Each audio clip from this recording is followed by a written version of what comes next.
দর্শক, ইসরায়েল এবং হিজবুল্লাহর মধ্যে ভয়াবহ লড়াই শুরু হয়েছে। হিজবুল্লাহর হামলায় ইসরায়েলের 5 সেনা নিহত হয়েছে এবং আহত হয়েছে অনেক সেনা। তাদেরকে হেলিকপ্টারে বহন করা হয়েছে। এই ঘটনা ঘটেছে দক্ষিণ লেবাননে। এরপর ইসরায়েল দক্ষিণ লেবাননের উপর প্রচণ্ডতম হামলা চালিয়েছে। রাশা টুডের এক প্রতিবেদনে প্রকাশিত ছবিতে দেখা যায় ইসরায়েলের হামলায় এতটা ক্ষয়ক্ষতি হয়েছে দক্ষিণ লেবাননে যে যেখানে ব্যবসা কেন্দ্র ঘরবাড়ি ছিল তার একেবারে বিরান ভূমিকে সমান হয়ে গেছে।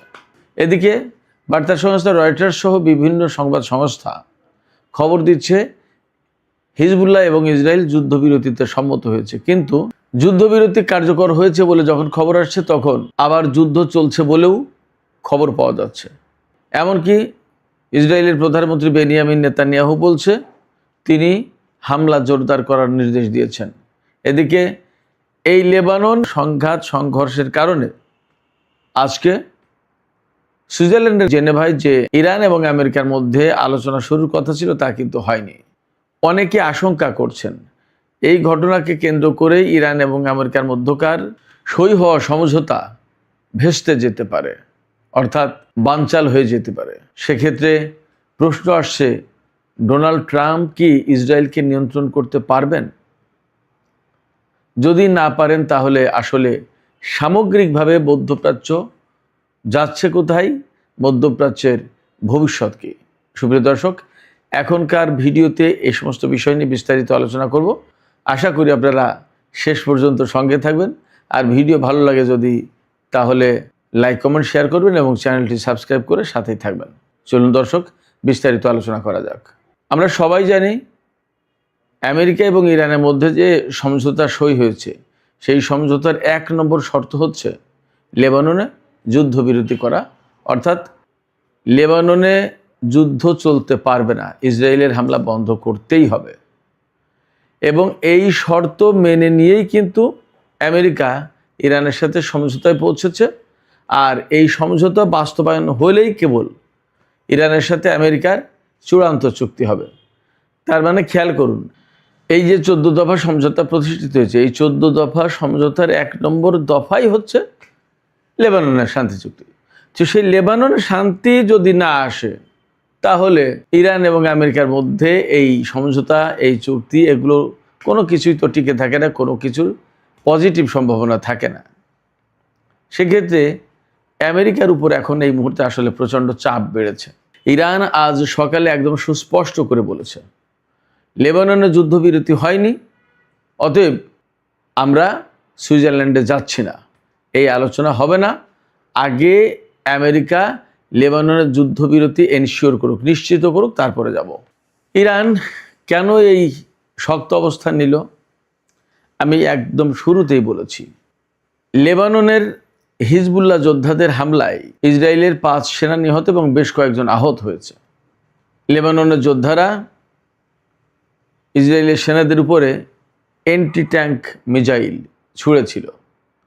এই অ্যান্টি ট্যাঙ্ক মিসাইল ছোড়ার পর ভয়ঙ্কর রকমের বিস্ফোরণে ইসরায়েলের সমস্ত সেনা মারা যায়। অ্যাট এ টাইম ইসরায়েলের 5 জন সেনা মারা যাওয়া মানে কিন্তু বেশ বড় ব্যাপার। এবং আরও অনেকে আহত হয়েছে, তাদেরকে হেলিকপ্টারে বহন করা হয়েছে, চেষ্টা করা হচ্ছে তাদেরকে বাঁচানো যায় কিনা। হিজবুল্লাহর এই হামলার পর ইসরায়েল লেবাননে এত ভয়াবহ হামলা চালিয়েছে যে যেখানে ব্যবসা কেন্দ্র, ঘর বাড়ি, দোকানপাট ছিল তার কিচ্ছু একেবারে একদম কোনো কাঠামো কিচ্ছু নেই, পুরোটা মাটির সাথে মিশে গেছে। এই যে পুরোটা মাটির সাথে মিশে গেল, সেখানে কত মানুষ হতাহত হলো, কত মানুষ আহত হয়েছে সেই সংখ্যাটা আমার কাছে এই মুহূর্তে নেই, কিন্তু অন্তত 47 জন মারা গেছে বলে ইরানের পক্ষ থেকে জানানো হয়েছে। 47 জন অ্যাট এ টাইম। এবং একটি ঘুমন্ত পরিবারের উপরে ইসরায়েল হামলা চালিয়েছে, সেখানে ব্যাপকভাবে মারা গেছে লোকজন। প্রশ্ন আসতে পারে যে হিজবুল্লাহর বা লেবাননের যোদ্ধাদের হামলার কারণে যেহেতু 5টা সেনা মারা গেছে এবং আরও অনেক সেনা আহত হয়েছে, অতএব ইসরায়েল তো হামলা চালাবেই। কিন্তু তার আগের কাহিনী যদি আমরা দেখি তাহলে কি দেখব? আমরা দেখব যে ইসরায়েল আসলে প্রচণ্ড রকমের অন্যায়ভাবে যুদ্ধ করছে, লেবাননের উপর মারাত্মক রকমের অভিযান চালাচ্ছে যাতে বেসামরিক লোকজন ব্যাপকভাবে নিহত হচ্ছে। দেখুন, ইরান এবং ইসরায়েল আমেরিকার যে যুদ্ধ শুরু হয়েছিল 28শে ফেব্রুয়ারি, সেখান থেকে আজকে 19শে জুন 2026 সাল, এই 100 দিনের বেশি, 107 দিন সম্ভবত, এই সময়টাতে আমেরিকা এবং ইসরায়েলের হামলায় লেবানন আর ইরানে 7,000-এর বেশি বেসামরিক মানুষ মারা গেছে। আমেরিকা ইসরায়েলের কতজন মারা গেছে বলুন আপনারা? তো সব কিছু মিলে আমরা দেখতেই পাচ্ছি, একথা বলাই যায় যে ইসরায়েল আমেরিকা যেখানে যুদ্ধে যাচ্ছে সেখানে বেসামরিক মানুষ হত্যা করার একটা বড় রকমের কৌশল নিচ্ছে। এটা খুবই দুঃখজনক, এটা হওয়া উচিত না। যুদ্ধে বেসামরিক লোকজনকে টার্গেট করা কোনো মতেই আন্তর্জাতিক আইনের আওতায় পড়ে না, আন্তর্জাতিক আইনের মানবাধিকারের প্রচণ্ড রকমের লঙ্ঘন। কিন্তু সেই কাজ করে যাচ্ছে ইসরায়েল, এবং ইসরায়েলকে থামানোর বা ঠেকানোর মতো আসলে কেউ নেই, এটাই বাস্তবতা আমরা দেখছি। এই প্রেক্ষাপটে এইরকম যখন অবস্থা, তখন ইরান বলছে যে ইসরায়েলকে যদি আমেরিকা না থামায় তাহলে লেবাননের যুদ্ধবিরতি কার্যকর হবে না, লেবাননের যুদ্ধ হামলা চলতেই থাকবে, হত্যাকাণ্ড চলতেই থাকবে। মধ্যপ্রাচ্যে প্রকৃতপক্ষে যে 14তম সমঝোতা হলো, এগুলো বাস্তবায়ন হবে না, তাহলে আমরা এই আলোচনায় যাব না। ইরান একদম পরিষ্কার করে বলেছে লেবাননের এই ঘটনার কারণে তারা আজকের আলোচনায় গেল না, পরে যাবে। ইরান বলেছে আমেরিকা যদি এই দফাগুলো বাস্তবায়ন করতে পারে তাহলে তারা আলোচনায় যাবে। এখন কিন্তু বল আমেরিকার কোর্টে, আমেরিকাকেই এখন এই দফা বাস্তবায়নের ব্যবস্থা করতে হবে।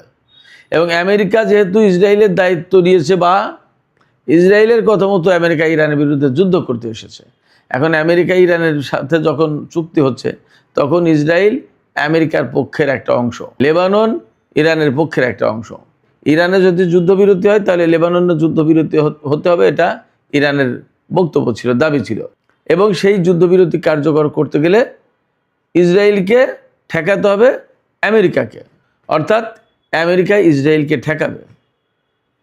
সেই কাজ যদি না করে তাহলে তো কোনো কিছুই হবে না। এত চেষ্টা তদবির করে মার্কিন প্রশাসন ইরানের সাথে যখন একটা চুক্তি করলো, সেই চুক্তি কোনো কাজে আসবে না। এই রকম একটা জায়গা থেকে মার্কিন ভাইস প্রেসিডেন্ট জেডি ভ্যান্স বলেছেন, ইসরায়েল ছোট্ট একটা দেশ, যার লোক সংখ্যা মাত্র 90 লাখ। এই ছোট্ট দেশের উপর ইরান যদি পরমাণু বোমা বানিয়ে ফেলে, ডোনাল্ড ট্রাম্প বলেছেন এই ছোট্ট দেশের উপর যদি ইরান পরমাণু বোমা বানিয়ে হামলা চালায় তাহলে ইসরায়েলের অস্তিত্ব থাকবে না, এবং আমেরিকা ইসরায়েলের পাশে না থাকলে ইসরায়েল টিকে থাকতে পারবে না। ডোনাল্ড ট্রাম্পের বক্তব্য। জেডি ভ্যান্স বলেছেন ইসরায়েলের এই অভ্যাস খুবই খারাপ এবং এটা কোনোভাবে গ্রহণযোগ্য না। এটা হতে পারে না যে কোনো সমস্যা তৈরি হলে সেই সমস্যা হত্যাকাণ্ডের ভেতর দিয়ে সমাধান করতে হবে। শুধু তাই না, হোয়াইট হাউসের সাংবাদিকদের সাথে 1 ঘন্টা ব্রিফিংয়ের সময় মার্কিন ভাইস প্রেসিডেন্ট জেডি ভ্যান্স বলেছেন যে এই চুক্তি অনেক কষ্ট করে করা হয়েছে, অনেক চেষ্টার ফসল এটা। এই চুক্তি ইসরায়েল কোনো মতে ভেঙে দিতে পারে না, আমরা তাদেরকে সেই সুযোগ দিতে পারি না। ইরান কিন্তু এই কথাটাই বলছে। এখন আমেরিকা যদি ইসরায়েলকে থামায় তবেই থামবে, না হলে থামবে না। আর যদি না থামে তাহলে কি দাঁড়াবে? তখন আলটিমেটলি ইরানকে কিন্তু ইসরায়েলের বিরুদ্ধে যুদ্ধ শুরু করতে হবে বা হামলা চালাবে। তখন কিন্তু আবার ইরান ইসরায়েল যুদ্ধ লেগে গেল। যখন ইরান ইসরায়েল যুদ্ধ লাগবে তখন আবার আলটিমেটলি আমেরিকা সেই যুদ্ধে হয়তো জড়িয়ে যাবে। জড়িয়ে যদি যায় তাহলে ইরান এবং আমেরিকার মধ্যে এখন যে চুক্তি হয়েছে সেই চুক্তি আবার অকার্যকর হয়ে যাবে, বাতিল হয়ে যাবে, বাদ হবে। তখন কিন্তু মধ্যপ্রাচ্য একেবারে অগ্নিগর্ভ হয়ে উঠবে, মধ্যপ্রাচ্যে আগুন জ্বলবে, মধ্যপ্রাচ্য আবার বড় সংকটে পড়ে যাবে। অবশ্য এই চুক্তি বাঁচানোর জন্য বা মধ্যপ্রাচ্যের পরিস্থিতি ঠিক রাখার জন্য পাকিস্তান এবং কাতারের পক্ষ থেকে এখনও চেষ্টা চলছে। কাতারের মধ্যস্থতায় যতদূর জানতে পারছি যে হিজবুল্লাহ এবং ইসরায়েল যুদ্ধবিরতিতে রাজি হয়েছে, কিন্তু আবার কথাও খবর পাচ্ছি যে ইসরায়েলের প্রধানমন্ত্রী নেতানিয়াহু আরও বেশি হামলা চালানোর জন্য নির্দেশ দিয়েছে। আসলে নেতানিয়াহুকে বা ওই পক্ষের কাউকেই বিশ্বাস করার সুযোগ নেই। এই কারণে এরা মুখে বলে একটা করে আর একটা, এরা অসম্ভব রকমের যুদ্ধবাজ। এত যুদ্ধবাজ হলে আসলে শান্তি পাওয়া যায় না। আমেরিকা যদি এখান থেকে ইসরায়েলের পাশ থেকে সরে যায় তাহলে ইসরায়েলের কিন্তু পরিস্থিতি খারাপ হবে। ডোনাল্ড ট্রাম্প এবং জেডি ভ্যান্স যথেষ্টই বলছেন, বারবার বলছেন এই চুক্তি কিন্তু তারা করছে এবং তাদের পক্ষের। যদি সত্যি সত্যি তারা আন্তরিক হয় তাহলে ইসরায়েলের এই একগুঁয়ে অবস্থানের কারণে হয়তো তারা সরে যেতে পারে, যদিও সেটা কল্পনা করা কঠিন। তবে সব ধৈর্যেরই তো একটা সীমা থাকে। যদি ব্যাপারটা এমন হয় তাহলে কিন্তু ইসরায়েলের জন্য সত্যি বড় রকমের সংকট তৈরি হবে। এটাও বোঝা দরকার ইসরায়েলকে। সংকট তৈরি হবে কীরকম? আমেরিকা যদি ইসরায়েলের পাশ থেকে সরে যায়, সিম্পলি যদি শুধু অস্ত্র দেওয়া বন্ধ করে দেয়, তাহলে ইসরায়েল টিকতে পারবে? ইরান ইসরায়েল যুদ্ধ হলে ইরানের সাথে কি ইসরায়েল পারবে? প্রশ্ন ওঠে, পারবে না। ইরান তো এমনিই একটা বড় শক্তি, এরপরে আঞ্চলিক যে সমস্ত বিভিন্ন শক্তি সংগঠন রয়েছে তাদের মোকাবেলা করতে করতে ইসরায়েলের অবস্থা খারাপ হয়ে যাবে। সেক্ষেত্রে ইসরায়েল কোনো মতেই মধ্যপ্রাচ্যে ভালো অবস্থায় থাকবে না। ইসরায়েল যদি থাকতে চায়, টিকতে চায় এবং তার অস্তিত্ব যদি রক্ষা করতে চায়, আমি মনে করি আমেরিকার সাথে কোঅর্ডিনেট করে ইরানের সাথে যে চুক্তি হয়েছে সেই চুক্তির আওতায় সবাই শান্তিপূর্ণ অবস্থানে থাকুক। তা না হলে কিন্তু পরিস্থিতি অবশ্যই অনেক বেশি খারাপ হয়ে যাবে। তখন সেই পরিস্থিতি সামাল দেওয়া খুব টাফ হবে, খুব কঠিন হয়ে যাবে। সুপ্রিয় দর্শক, এখনকার আলোচনা এখানেই শেষ করতে চাইছি। যাবার আগে আমি আপনাদের কাছে জানতে চাই, শোনা যাচ্ছে ইসরায়েল এবং লেবাননের প্রতিরোধ যোদ্ধাদের মধ্যে যুদ্ধবিরতির চুক্তি হয়েছে, তারা সম্মত হয়েছে যুদ্ধবিরতি করতে। আপনাদের কি মনে হচ্ছে যে আসলে এই ইরান চুক্তিকে বাস্তবায়ন করার জন্য বা আমেরিকার কথা শুনে বা এই যে কাতারের মধ্যস্থতায় যুদ্ধবিরতির খবর বেরিয়েছে, ইসরায়েল এটা বাস্তবায়ন করবে, আমেরিকার কথা শুনবে? কি মনে হয় আপনাদের? যদি ইসরায়েল কোনো সমঝোতায় না আসে, যদি হিজবুল্লাহর সাথে যুদ্ধবিরতি চুক্তিতে না যায়, তাহলে কি ইরানের এই যুদ্ধে আবার জড়িয়ে পড়ার সম্ভাবনা আছে? আপনাদের কি মনে হয়? আপনাদের মতামত জানিয়ে কমেন্টে লিখবেন।